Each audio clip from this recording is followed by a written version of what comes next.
বিয়ের ১৫ দিনের মাথায় জানতে পারলাম আমার বর বেস্ট ফ্রেন্ড বলে যাকে পরিচয় করিয়ে দিয়েছিল, বিয়ের সময়ও যে সব সময় পাশে পাশে ছিল, আমাদের বিয়ের অধিকাংশ ছবিতে যে মুখটি দেখা যায় সে আসলে আমার বরের দীর্ঘ বছরের প্রেমিকা। মুহূর্তেই আমার পায়ের নিচ থেকে যেন মাটিটা সরে গেল। নতুন দেখা স্বপ্নগুলো দুঃস্বপ্ন হয়ে গেল মুহূর্তেই। ওর অফিসের বেশি ছুটি না থাকায় বিয়ের 10 দিন পর আমরা শহরে চলে আসি। শুনেছি চাকরি পাওয়ার পর সে একলা এই বাসাটা নিয়েই থাকতো। সে নিজেই রান্না করতে পছন্দ করে, তাই নিজেই রান্না করত। এর বেশি আর কিছু জানি না আমি। অ্যারেঞ্জ ম্যারেজ হওয়ায় তার বিষয়ে আর কোনো কিছু জানা আমার হয়নি এখনো। এই বাসায় এসেছি 4 দিন হয়ে গেছে। টুকটাক করে বাসার সব কাজ নিজের মতন করে গুছিয়ে নিয়েছি। আমার বর স্বভাবে একটু শান্ত, তবে হাসি খুশি। আমি তো এই অল্প দিনেই তার ওপর মুগ্ধ হয়ে গেছি। অফিস থেকে আসার সময় কাল একগোছা কদম ফুল এনেছিল আমার জন্য। আমি প্রেমে পড়েছি। সেদিন তার টেবিলটা গোছাতে গিয়ে একটা চিঠি পেলাম। চিঠিটি ছিল, বিলাস, যাকে স্ত্রীর সম্মান দিয়ে এনেছো, মনে রেখো সে তোমার প্রথম ভালোবাসার দাবিদার। তোমার সাথে কাটানো এতগুলো বছরের স্মৃতি, ভালোবাসা আর তোমার আদর যত্ন আমার কাছে কম কিছু না। অনামিকাকে নিয়ে ভালো থেকো প্রিয়। চিঠিটা পড়ে বুঝতে পারলাম এই চিঠিটি যে লিখেছে তার সাথে আমার বিলাসের দীর্ঘ যাবৎ সম্পর্ক ছিল। আদর যত্নও কম কিছু হয়নি তাদের। আমি স্তব্ধ হয়ে যাই। নিজেকে নিজে কিছু বোঝানোর ক্ষমতাও থাকে না আমার। হালকা কিছু রান্না করে তেমন করে শুয়ে থাকি। কিছুই ভালো লাগে না। বিকালে বিলাস বাসায় আসে। অনেক সামলে চলার চেষ্টা করি, কিন্তু পারি না। আমাকে দেখে সে জিজ্ঞেস করে, কি হয়েছে তোমার অনামিকা? কিছু হয়নি, একটু শরীর খারাপ। চলো তোমাকে খাবার দিই। আচ্ছা দাও। আমি খাবার নিয়ে এলে সে আমাকে খাইয়ে দেয়। আমি জিজ্ঞেস করে ফেলি, তুমি বুঝলে কেমন করে আমি খাইনি? তোমার মুখ দেখলেই বোঝা যাচ্ছে অনামিকা, তুমি বিষণ্ণ। বিষ বৃক্ষের মতো সেই বিষণ্ণতা তোমার সমস্ত আনাচে কানাচে। আর তোমার এত বিষণ্ণ রূপ এত কাছ থেকেও আমি বুঝবো না? সে কি হয়? কাছে থাকলেই কি শুধু ভিতরের খোঁজ পাওয়া যায়? না, যায় না অনামিকা। ভিতরের খোঁজ পেতে অনুভূতিরও অনুশীলন করতে হয়। যে অনুভূতি নিজের জন্য না, তার খোঁজও কি অনুশীলনে লাভ করা যায়? সে খাইয়ে দিতে দিতে বলল, অনামিকা, কি হয়েছে তোমার বলো তো? এত বিষাদের রূপ কেন এই অবেলাতে? আমি হেসে পড়ি। তার কথার আর ব্যবহারে আমি সর্বদা মুগ্ধ হয়ে যাই। কিছুতেই বুঝতে পারি না এই মানুষটা আমাকে কিংবা চিঠির ওই মেয়েটিকে কেন ঠকালো। পরের দিন কিছুই ভালো লাগে না। শহরে প্রীতি নামে আমার এক বান্ধবী থাকে। গল্পগুজব করলে খানিকটা হালকা হব, তাই ভেবে প্রীতিকে বাসায় আসতে বলি।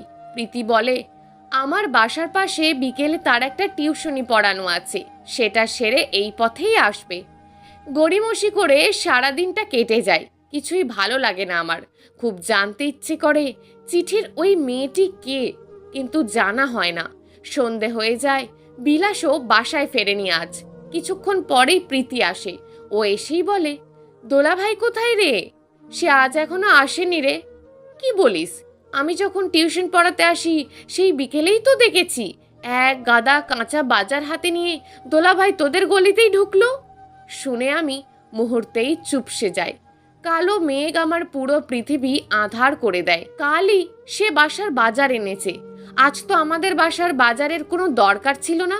আর এই শহরে তার কোনো আত্মীয় নেই যে বাজার করে দেবে। এদিকে প্রীতি বলে উঠল, ফোন দে তো ভাইয়াকে। যদিও গলিতে ঢুকতে দেখেছিলাম, তবুও এখন পৌঁছায়নি, কোনো বিপদ হয়েছে কিনা। আমি তখনও হাজারো সামলানোর চেষ্টা করার পরও চোখ থেকে জল গড়িয়ে পড়ে। হালকা চিনচিনে ব্যথা অনুভব হয়। প্রীতিকে কিছু বুঝতে না দিয়ে তাকে ফোন করি। বিলাস দ্বিতীয়বারে ফোনটা কেটে দেয় আর মেসেজ করে, আমি একটু বাহিরে আছি, ফিরতে কিছু দেরি হবে, তুমি খেয়ে নিও অনামিকা। প্রীতিকে কিছু বুঝতে না দিয়ে বলি, ফোন বন্ধ আছে। গল্প আর হয়ে ওঠে না।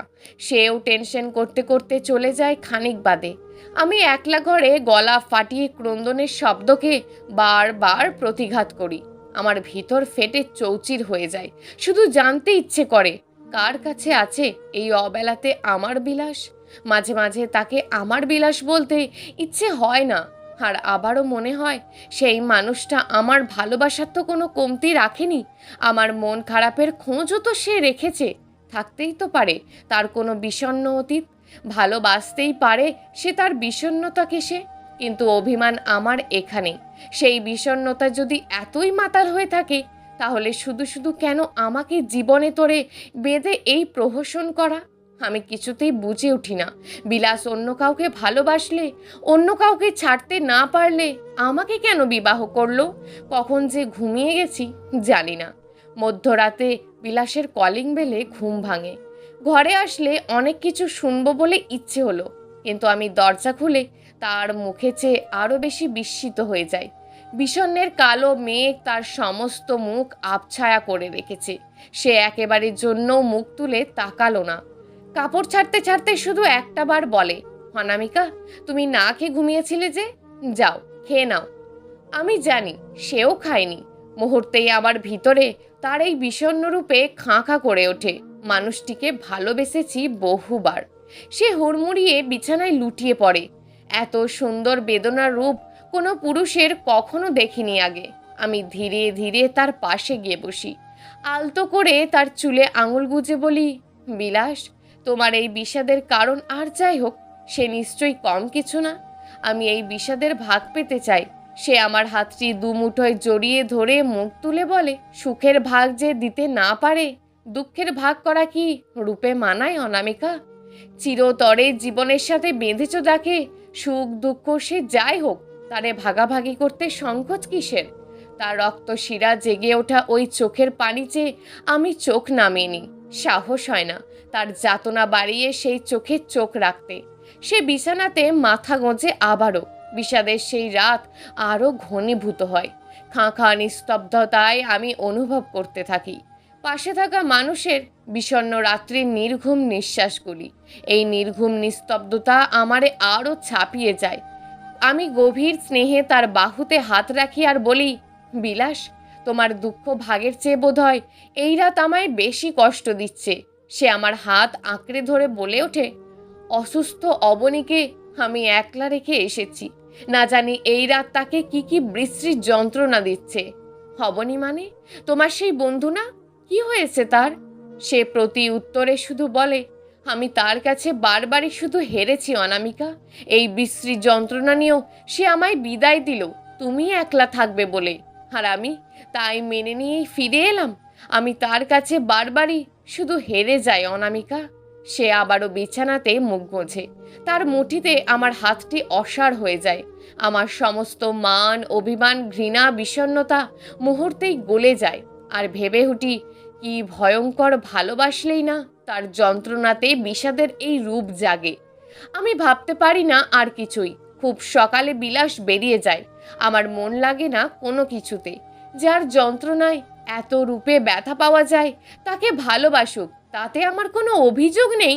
কিন্তু শুধু একটাই জানতে ইচ্ছে করে, যারে এত ভালোবাসো, যারে মন এত করে চায়, তারে কেন সামাজিক স্বীকৃতি দিতে পারলো না বিলাস? আজ শরীরটা সত্যি দারুণভাবে খারাপ হয়ে যায়।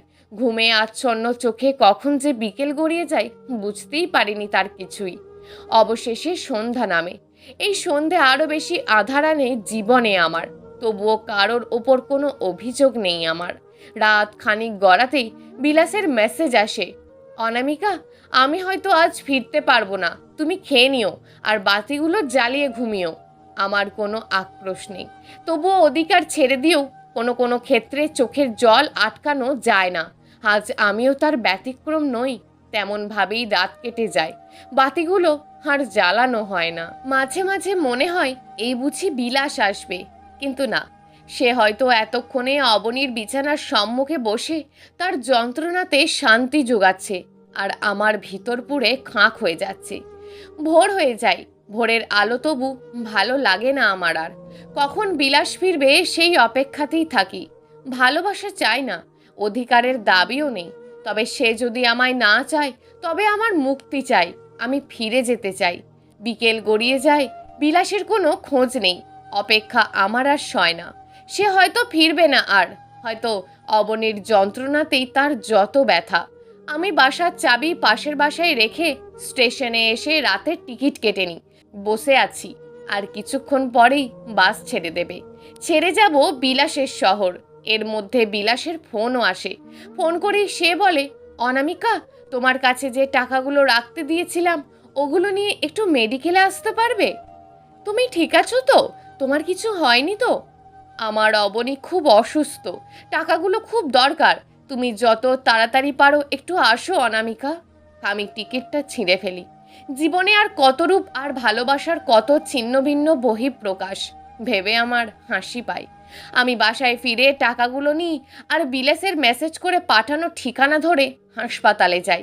হাসপাতালে গিয়ে বিলাস আর অবনীর কিছু বন্ধুদের পাই, যাদের বিয়ের সময় দেখেছিলাম। তারা আমার দিকে সবিস্ময়ে তাকিয়ে থাকে। একজন কেউ জিজ্ঞাসাও করে বসে, নিজের স্বামীকে তার প্রেমিকার জন্য এত কিছু করতে দেখে তোমার খারাপ লাগছে না? উত্তরে শুধু হেসে বলি, যারে এ যাবৎকাল ভালোবেসেছে তার দুর্দিনে যদি তার জন্য কিছু না করতো তবে তো আমিই জানতাম বিলাস ভালোবাসা বোঝে না। আমার ভালোবাসা তাহলে তারে কি বিশ্বাসে দিতাম? বিলাসকে আমি বড্ড ভালোবেসে ফেলেছি। তাকে ভালোবাসতে না পারলে আজ এই অবনী যেই হোক না কেন তারে আমি সহ্য করতে পারতাম না। অবশেষে তার বন্ধুদের কাছে জানতে পারলাম অবনীর ওভারিয়ান সিস্ট হয়েছে এবং সে এখন সিভিয়ার পর্যায়ে আসে। সে আর মা হতে পারবে না জেনে বিলাসকে প্রতিজ্ঞাবদ্ধ করিয়ে নিজে দাঁড়িয়ে আমাদের বিয়ে দিয়েছে। আমি চশমা নামানোর ছলে চোখের কোণে জল আড়াল করি। এই প্রথম মনে হয় বিষাদের মতোই ত্যাগের বহু রূপ আছে। সে ত্যাগ যে কোনো প্রকারে তাকে জিতিয়ে দেয়। আজ বিলাসের মতোই মনে মনে বলে উঠি আমি, অবনী, আমি হেরেছি তোমার কাছে। বিলাসকে তুমি ছাড়া কেউ পাবে না কোনো কালে। কিন্তু বিলাসের ওপর এই প্রথম আমার দারুণ অভিযোগ জন্মে। যে প্রতিজ্ঞাই হোক সে সবই তো ভেঙে ফেলা যায় এক অবনীকে পেতে। আর সন্তান সুখ, সে তো আমার বিলাসের ওপর স্বার্থপরতার অভিযোগ হবে। অবনীকে এখন ওটিতে নেওয়া হবে। বিলাস ব্লাড ম্যানেজ করে ছুটে আসে কেবিনে। এসেই দুই বাহুতে আমায় শক্ত করে জড়িয়ে ধরে বলে ওঠে, আমি আমার শ্রেষ্ঠ সম্পদ হারাতে বসেছি অনামিকা। আমার অবনীরে যে আমি ভালোবাসেছি আজীবন। আমি শুধু মুগ্ধ হয়ে অনুভব করি বিষাদের রূপে ভালোবাসার সৌন্দর্য। প্রিয় দর্শক, এই গল্পটা আপনাদের কেমন লাগলো তা অবশ্যই একটি কমেন্ট করবেন। আর যদি গল্পটা আপনাদের ভালো লেগে থাকে তাহলে ভিডিওটিতে একটি লাইক করে দেবেন এবং এই ধরনের ভিন্ন স্বাদের গল্প শোনার জন্য চ্যানেলটিকে অবশ্যই সাবস্ক্রাইব করে আমাদের সঙ্গে যুক্ত থাকুন।